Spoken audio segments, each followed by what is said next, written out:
नमस्कार, मैं हूं श्वेता। बिहारी न्यूज में आपका स्वागत है। आज है 26 जुलाई, दिन शनिवार। खबरों की ओर बढ़ने से पहले हम सलाम करते हैं उन वीर जवानों को जिन्होंने देश की सरहदों की रक्षा करते हुए अपने प्राणों की आहुति दे दी। आज कारगिल विजय दिवस है, वो दिन जब भारत ने अटूट हौसले और वीरता के साथ कारगिल की चोटियों पर तिरंगा फहराया था। आइए सबसे पहले हम याद करें अपने उन वीर जवानों को जिनकी वीरता ने इतिहास रच दिया। चलिए एक नजर डालते हैं आज की टॉप हेडलाइंस पर। बिहार में ई गवर्नेंस को बढ़ावा, लॉन्च हुआ HRMS ऐप। संविदा कर्मियों के लिए 5 लाख हेल्थ इंश्योरेंस शुरू। अब हर स्कूल में 2 टैबलेट छात्रों और सफाई की तस्वीरें पोर्टल पर अनिवार्य। शिक्षा व्यवस्था में हो रहा डिजिटल सुधार। हंगामे के साथ खत्म हुआ विधानसभा का अंतिम मानसून सत्र। स्पीकर ने शायरियों के साथ दी विदाई। अगला सत्र नई सरकार के बाद। 20 सूत्री कार्यक्रम की समीक्षा में सरकार ने कसी नकेल। मंत्रिमंडल सचिवालय ने मांगी रणनीति और रिपोर्ट। सुधार के लिए विभागों को दिए गए निर्देश।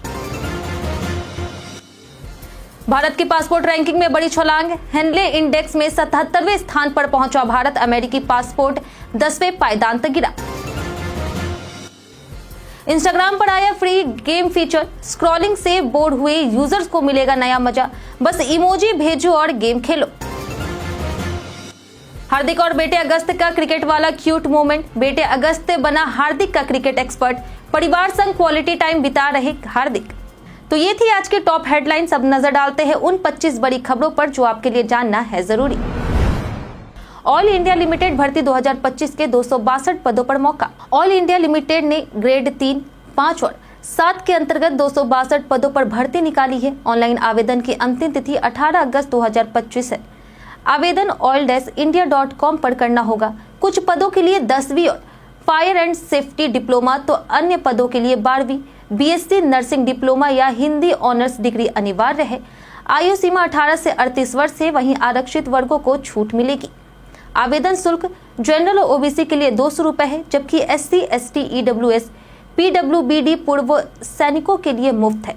वेतन ग्रेड 3 के लिए 26,600 से 90,000 तक है। वहीं ग्रेड 5 के लिए 32,000 से 1,27,000 है और ग्रेड 7 के लिए 37,500 से 1,45,000 प्रति माह होगा। साथ ही अन्य सरकारी भत्ते भी मिलेंगे। बिहार में ई गवर्नेंस को बढ़ावा, लॉन्च हुए नए पोर्टल। 25 जुलाई को बिहार प्रशासनिक सुधार मिशन सोसाइटी यानी BPSMS ने सेवा वितरण को पारदर्शी और डिजिटल बनाने के लिए कई तकनीकी पहल शुरू की है। मुख्य सचिव अमृतलाल मीना ने इसका उद्घाटन किया। अब नागरिक RTPS के पोर्टल rtpsappeal.bihar.gov.in से ऑनलाइन अपील कर सकेंगे। बिहार HRMS ऐप लॉन्च हुआ है, जिससे सरकारी कर्मचारी छुट्टी, वेतन, पेंशन आदि से जुड़ी सेवाएं ले सकेंगे। वहीं संविदा कर्मियों के लिए SBI जनरल इंश्योरेंस के साथ 5 लाख का कैशलेस स्वास्थ्य बीमा शुरू हुआ। नई योजनाओं से शासन अधिक पारदर्शी और प्रभावी बनेगा। वहीं अधिकारियों ने इसे सुशासन की दिशा में बड़ा कदम बताया है। बिहार में एक साथ 55 DSP अधिकारियों का तबादला। बिहार में एक साथ 55 DSP रैंक के अधिकारियों का तबादला किया गया है। गृह विभाग ने इसका नोटिफिकेशन जारी किया है। वहीं पटना यातायात DSP आलोक कुमार सिंह को अपर पुलिस अधीक्षक अपराध अनुसंधान विभाग बनाया गया। वहीं DSP मनोज कुमार को गया भेजा गया है, जबकि सुधीर कुमार को पटना यातायात का नया DSP नियुक्त किया गया। वे पहले पटना पुलिस मुख्यालय में कार्यरत थे। यह तबादला पुलिस व्यवस्था में फेरबदल का हिस्सा है। हंगामे के साथ खत्म हुआ विधानसभा का अंतिम मानसून सत्र। 25 जुलाई को हंगामे के साथ बिहार विधानसभा का मानसून सत्र खत्म हो गया। ये मौजूदा सरकार का आखिरी सत्र था। सत्र के 5वें दिन भी विपक्ष का हंगामा जारी रहा, जिसके कारण कार्यवाही महज 7 मिनट में स्थगित करनी पड़ी। वहीं दोपहर 2 बजे तक विधानसभा और विधान परिषद की कार्यवाही स्थगित रही। फिर 2:30 बजे कार्यवाही दोबारा शुरू हुई, जहां स्पीकर नंद किशोर यादव ने क्लोजिंग स्पीच में 3 शायरियां पढ़ी। अब नेता सीधे चुनावी मैदान में उतरेंगे। अगला सत्र नवंबर में नई सरकार के गठन के बाद आयोजित होगा। बर्थडे स्पेशल में बात होगी मालती चौधरी की। मालती देवी चौधरी का जन्म 1904 में हुआ था। वे प्रसिद्ध स्वतंत्रता सेनानी और गांधीवादी थी। शांति निकेतन में रविंद्रनाथ टैगोर से शिक्षा पाई और उनके आदर्शों से गहरे प्रभावित हुई। बाद में उन्होंने नवकृष्ण चौधरी से विवाह किया, जो उड़ीसा के मुख्यमंत्री बने। उन्होंने स्वतंत्रता आंदोलन में भाग लिया और सामाजिक कार्यों में जीवन भर सक्रिय रही। उन्हें बाल कल्याण और समाज सेवा के लिए कई पुरस्कार मिले, लेकिन 1988 में उन्होंने राजीव गांधी से पुरस्कार लेने से इनकार कर दिया। वे आज भी एक सच्चे गांधीवादी और महिला नेतृत्व की मिसाल मानी जाती है। पढ़ाई से लेकर मिड डे मील तक सब पर होगी टैबलेट से निगरानी। बिहार सरकार ने सरकारी स्कूलों की शिक्षा व्यवस्था को पूरी तरह डिजिटल बनाने का निर्णय लिया है। अब प्राथमिक से उच्च माध्यमिक विद्यालयों में पढ़ाई, हाजिरी, मिड डे मील और सफाई की निगरानी टैबलेट से की जाएगी। हर स्कूल को 2 टैबलेट दिए जाएंगे, बड़े स्कूलों को 3 टैबलेट मिलेंगे। वहीं शिक्षकों और छात्रों की उपस्थिति, मिड डे मील और सफाई की फोटो और वीडियो ई शिक्षा पोर्टल पर अपलोड करना अनिवार्य होगा। सभी डाटा डिजिटल फॉर्म में रिकॉर्ड रहेगा। इससे पारदर्शिता, निगरानी और जवाबदेही बढ़ेगी। यह योजना शिक्षा की गुणवत्ता सुधारने और स्कूलों को डिजिटल दिशा देने की एक अहम पहल है। 20 सूत्री कार्यक्रम की समीक्षा में सरकार ने कसी नकेल। शुक्रवार को मंत्रिमंडल सचिवालय विभाग की समीक्षा बैठक में अपर सचिव निशित वर्मा ने 20 सूत्री कार्यक्रम के तहत धीमी प्रगति वाले क्षेत्रों पर खास ध्यान देने को कहा। बैठक में वर्ष 2025-26 की पहली तिमाही की उपलब्धियां की समीक्षा की गई। वहीं वर्मा ने सभी विभागों से लक्ष्य के मुकाबले प्रगति की रिपोर्ट मांगी और सुधार की रणनीति तैयार करने को कहा। बैठक में राजस्व, समाज कल्याण, अनुसूचित जाति जनजाति, शहरी विकास, पेयजल, श्रम संसाधन और ऊर्जा विभागों ने अपनी योजनाओं और प्रगति की जानकारी साझा की है। इंस्टाग्राम लाया गेमिंग धमाका, अब चैट में खेले फ्री गेम। इंस्टाग्राम ने अब यूजर्स के लिए फ्री गेमिंग फीचर लॉन्च किया है, जिससे स्क्रॉलिंग से बोर हो चुके लोग मजेदार गेम खेल सकते हैं। गेम खेलने के लिए ना कोई ऐप अपलोड करना पड़ेगा और ना ही पैसे खर्च करने होंगे। किसी भी चैट में इमोजी भेजकर उसे कुछ सेकंड दबा कर रखें, गेम शुरू हो जाएगा। यूजर को इमोजी को गिरने से बचाना होता है, जिससे स्कोर बढ़ता है। यह फीचर 2025 में इंस्टाग्राम के 2 बिलियन यूजर्स को एंटरटेन करेगा। बिहार पर्यटन में आज बात होगी भागलपुर की पहाड़ियों की। बिहार के भागलपुर जिले के कहलगांव में गंगा नदी के बीच स्थित 3 पहाड़ियां शांति बाबा, बंगाली बाबा और पंजाबी बाबा अब एक प्रमुख पर्यटन स्थल बन चुकी है। इन पहाड़ियों को थाईलैंड जैसे विदेशी पर्यटन स्थलों से तुलना की जा रही। बिहार सरकार ने इन्हें रॉक कट टेम्पल के रूप में विकसित करने का निर्णय लिया है। यहाँ नाव से पहुंचने के दौरान डॉल्फिन भी दिखाई देती है, जो यात्रा को खास बनाती है। पहाड़ियों से जुड़ी धार्मिक और ऐतिहासिक मान्यताएं भी पर्यटकों को आकर्षित करती है। यह क्षेत्र धार्मिक, इको टूरिज्म और सांस्कृतिक दृष्टि से महत्वपूर्ण बन गया है। पाटलिपुत्र यूनिवर्सिटी में 5 अगस्त से शुरू होगा खेलों की धूप। पाटलिपुत्र यूनिवर्सिटी ने सत्र 2025-26 के लिए खेल कैलेंडर जारी किया है। 5 अगस्त से शुरू होकर के 16 सितंबर तक चलने वाली प्रतियोगिताएं 20 अलग अलग खेलों में होगी। Cricket, football, kabaddi, badminton, athletics, karate, मुक्केबाजी, शूटिंग जैसे खेल शामिल है। हर खेल के लिए अलग अलग कॉलेज आयोजक होंगे। यूनिवर्सिटी टीम का चयन इन्हीं इंटर कॉलेज टूर्नामेंट से होगा। वहीं खिलाड़ियों को आधार, मैट्रिक सर्टिफिकेट और परिचय पत्र की सत्यापित फोटोकॉपी लाना अनिवार्य है। खेल प्रभारी प्रोफेसर मनोज कुमार ने बताया कि चयन राष्ट्रीय मानकों के आधार पर होगा और सभी कॉलेजों को ट्रायल के बाद खिलाड़ियों को भेजने को कहा गया है। बिहार विधान परिषद सदस्य अब कहलाएंगे विधायक। अब बिहार विधान परिषद के सदस्यों को भी विधायक कहा जाएगा। नए पहचान पत्रों में शीर्ष पर बिहार विधान मंडल, उसके नीचे विधायक और फिर विधान परिषद सदस्य लिखा गया है। यह बदलाव परिषद के अधिकांश सदस्यों की मांग पर हुआ, जिनकी शिकायत थी कि उन्हें आमतौर पर नगर निकाय का पार्षद समझ लिया जाता है। परिषद के सभापति अवधेश नारायण सिंह ने बताया कि सभी राजनीतिक दलों की राय लेकर यह निर्णय सर्वसम्मति से लिया गया है। जैसे सांसद लोकसभा और राज्यसभा दोनों के लिए प्रयोग होता है, उसी तरह अब विधायक शब्द दोनों सदनों के लिए भी मान्य होगा। हेनली पासपोर्ट इंडेक्स 2025 में भारत 50वें से 77वें स्थान पर पहुंच गया है। अब भारतीय पासपोर्ट पर 59 देशों में वीजा फ्री या वीजा ऑन अराइवल सुविधा मिलती है। सिंगापुर 193 देशों की वीजा सुविधा के साथ टॉप पर है। जापान और दक्षिण कोरिया भी शीर्ष में है। भारत की रैंकिंग में सुधार उसकी कूटनीतिक और बढ़ती पहचान को दिखाता है। वहीं अमेरिका 10वें स्थान पर गिर गया है, जो अब तक का सबसे निचला स्तर है। फर्जी एजेंसियों पर कार्रवाई, ठेकेदारों को भेजा जा रहा नोटिस। ग्रामीण कार्य विभाग ने फर्जी दस्तावेज देकर परिवार के नाम पर एजेंसी बनाने वाले काली सूची ठेकेदारों की पहचान शुरू कर दी है। इन्हें नोटिस भेजा जा रहा और मुकदमा भी होगा। मंत्री अशोक चौधरी ने बताया कि टेंडर में छोटे ठेकेदारों को मौका मिला है और 816 करोड़ की बजट हुई है। 2024-25 में 24,480 किलोमीटर की 14,036 सड़कों को मंजूरी मिली, जबकि 2025-26 में अब तक 6,484 किलोमीटर की 4,079 सड़कों को स्वीकृति दी गई है। सेतु योजना भी फिर से शुरू की गई है। नवादा में राजस्व कर्मचारी रंगे हाथ रिश्वत लेते गिरफ्तार। बिहार के नवादा जिले के सिरदला प्रखंड में पटना निगरानी विभाग ने बड़ी कार्रवाई करते हुए राजस्व कर्मचारी रंजीत कुमार उर्फ रंजीत पासवान को 50,000 रुपए रिश्वत लेते रंगे हाथ गिरफ्तार किया है। परिवादी उमेश कुमार की शिकायत पर निगरानी थाना कांड संख्या 55/25 दिनांक 24 जुलाई 2025 को दर्ज किया गया था। जांच में रिश्वत की मांग सही पाई गई। शुक्रवार को आरोपी को गार्ड रूम के पास से पकड़ा गया और पटना निगरानी थाना ले जाया गया। कार्रवाई में डीएसपी आदित्य राज और अन्य अधिकारी शामिल थे।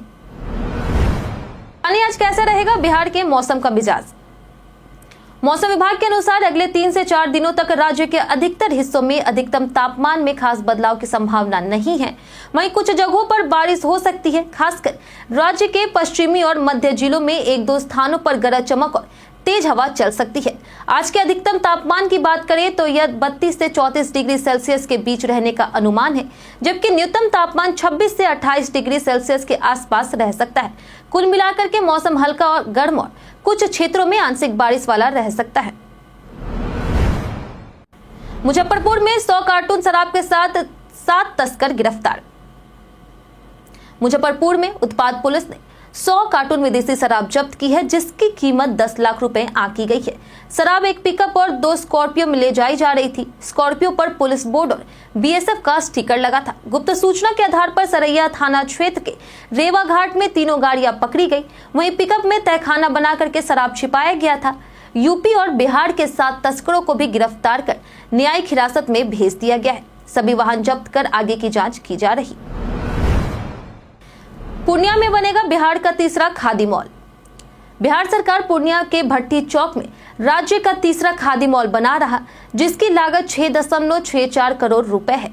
यह 3 मंजिला मॉल स्थानीय कारीगरों, बुनकरों और उद्यमियों को अपने उत्पाद बेचने का मंच देगा। यह खादी वस्त्रों के साथ हस्तशिल्प, जड़ी बूटी उत्पाद और सौंदर्य प्रसाधन भी मिलेंगे। अब तक 60% निर्माण पूरा हो चुका है। यह मॉल पूर्वी बिहार के जिलों जैसे अररिया, किशनगंज, कटिहार को भी लाभ देगा। इससे स्वरोजगार बढ़ेगा, खादी को नया रूप मिलेगा और ग्रामीण शहरी अर्थव्यवस्था के बीच दूरी घटेगी। एनुअल टोल पास बुकिंग 4 अगस्त से होगी शुरू। सरकार ने टोल टैक्स से राहत देने के लिए एनुअल फास्टैग पास शुरू करने का ऐलान किया है। इस पास की बुकिंग 4 अगस्त से शुरू होगी। 15 अगस्त से एक्टिव किया जा सकेगा। 3,000 रुपए में मिलने वाला यह पास NHAI के हाईवे और एक्सप्रेसवे पर मान्य होगा। यूजर्स को साल में 200 ट्रिप की छूट मिलेगी या फिर 1 साल की वैलिडिटी तक, जो पहले पूरा हो। वहीं रजिस्ट्रेशन और रिचार्ज की सुविधा राजमार्ग यात्रा ऐप या फिर NHAI वेबसाइट पर मिलेगी। यह सुविधा रोजाना सफर करने वालों के लिए किफायती विकल्प साबित हो सकती है। तेज प्रताप ने राजद हैंडल और बहनों को किया अनफॉलो। राजद प्रमुख लालू यादव के बड़े बेटे तेज प्रताप यादव ने पार्टी और परिवार से दूरी बना ली है। सोशल मीडिया प्लेटफॉर्म एक्स पर उन्होंने राजद के आधिकारिक हैंडल समेत बहन मीशा भारती सहित कई परिजनों को अनफॉलो कर दिया है। पहले 19 लोगों को फॉलो कर रहे थे तेज प्रताप, अब सिर्फ 6 को फॉलो कर रहे। पार्टी और परिवार से विवाद के बाद उनके नई पार्टी बनाने की अटकलें तेज है। हालांकि उन्होंने इसका कोई ऐलान नहीं किया है। गंगा कटाव के दौरान बाल बच्चे पप्पू यादव। भोजपुर के शाहपुर प्रखंड के जवैनिया गांव में गंगा कटाव का निरीक्षण करने पहुंचे सांसद पप्पू यादव बाल बच गए। वे कटाव का मुआयना कर रहे थे, तभी उनके सामने एक मकान गंगा में समा गया। उसी वक्त जिस जगह वे खड़े थे वहां की मिट्टी भी धंसने लगी। साथ मौजूद लोगों ने उन्हें तेजी से हटाया, जिससे वे सुरक्षित बच सके। गांव में गंगा का जलस्तर बढ़ने से अब तक 25 घर बह चुके हैं। लोग पलायन कर रहे हैं और घरों की ईंटें तक निकाल रहे हैं। हालात गंभीर हैं और प्रशासन से मदद की उम्मीद जताई जा रही। तेजस्वी यादव का मोदी नीतीश पर करारा हमला। वीरांगना फूलन देवी की पुण्यतिथि पर वीआईपी ने पटना में श्रद्धांजलि सभा आयोजित की, जिसमें तेजस्वी यादव और मुकेश सहनी शामिल हुए। सहनी ने निषाद आरक्षण की मांग उठाते हुए फूलन देवी को नारी शक्ति का प्रतीक बताया। वहीं बीते दिनों तेजस्वी यादव ने नीतीश और मोदी सरकार पर हमला करते हुए बेरोजगारी, गरीबी और पलायन की आलोचना की। उन्होंने सरकार बदलने की अपील की और महागठबंधन को मौका देने की बात कही। सभा में सामाजिक न्याय और अधिकारों की रक्षा पर जोर दिया गया। हार्दिक और बेटे अगस्त्य का क्रिकेट वाला क्यूट मोमेंट। टीम इंडिया के स्टार ऑलराउंडर हार्दिक पांड्या ने बेटे अगस्त्य के साथ एक प्यारा क्रिकेट मोमेंट सोशल मीडिया पर शेयर किया है। वीडियो में हार्दिक 3 बैट लेकर के बेटे से पूछते हैं कि कौन सा बैट हल्का और कौन सा भारी है। अगस्त्य चतुरता के साथ जवाब देता है कि भारी बैट से 6 लगते हैं। हार्दिक ने कैप्शन में लिखा, मुझे अपने लोकल क्रिकेट एक्सपर्ट अगस्त्य से सलाह लेनी पड़ी। यह वीडियो इंटरनेट पर तेजी से वायरल हो रहा। क्रिकेट से ब्रेक के दौरान हार्दिक इन दिनों परिवार के साथ क्वालिटी टाइम बिता रहे हैं। कई कारणों से दर्ज है भारत के इतिहास में आज का दिन। 1874 में छत्रपति साहू महाराज का जन्म हुआ, जो महाराष्ट्र के समाज सुधारक और दलितों के हितैषी थे। 1904 में स्वतंत्रता सेनानी और गांधीवादी मालती चौधरी का जन्म हुआ। 1914 में प्रसिद्ध कवयित्री विद्यावती कोकिल और 1915 में योगाचार्य कृष्ण पटाभी जोइस का जन्म हुआ। 1966 में विद्वान वासुदेव शरण अग्रवाल का निधन हुआ। 2002 में छत्तीसगढ़ की पहली राज्य स्तरीय निशानेबाजी प्रतियोगिता शुरू हुई। 2013 में वैज्ञानिक उबैद सिद्दीकी का निधन हुआ, जो Tata institute of fundamental research के संस्थापक निदेशक थे। यूपीआई पेमेंट पर लग सकता है शुल्क, आरबीआई का संकेत। आरबीआई गवर्नर संजय मल्होत्रा ने संकेत दिया है कि भविष्य में यूपीआई पेमेंट पर शुल्क लग सकता है। वर्तमान में यह सेवा फ्री है, लेकिन इसे आर्थिक रूप से टिकाऊ बनाने के लिए बदलाव जरूरी है। सरकार बैंकों और यूपीआई से जुड़ी संस्थाओं को सब्सिडी देकर इस व्यवस्था को मुफ्त बनाए हुए है, पर गवर्नर ने कहा कि खर्च किसी न किसी को उठाना होगा। उन्होंने बताया कि डिजिटल लेन देन लगातार बढ़ रहे हैं और एक मजबूत पेमेंट सिस्टम के लिए फंडिंग जरूरी है। हालांकि जीरो एमडीआर पॉलिसी जारी रहने का निर्णय सरकार पर निर्भर करेगा। शेयर बाजार में भारी गिरावट, 30 में से 29 शेयर गिरे। 25 जुलाई को शेयर बाजार में भारी गिरावट देखने को मिली।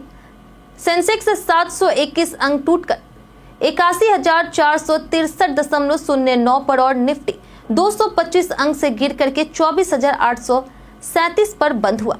दिन भर बाजार में कमजोरी रही और सेंसेक्स की 30 में से 29 कंपनियों के शेयर लाल निशान से बंद हुए। केवल सन फार्मा का शेयर 0.52% की बढ़त के साथ बंद हुआ।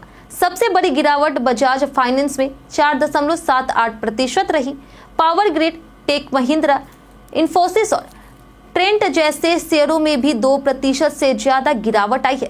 रिलायंस, एसबीआई और एनटीपीसी पर भी बिकवाली का असर दिखा।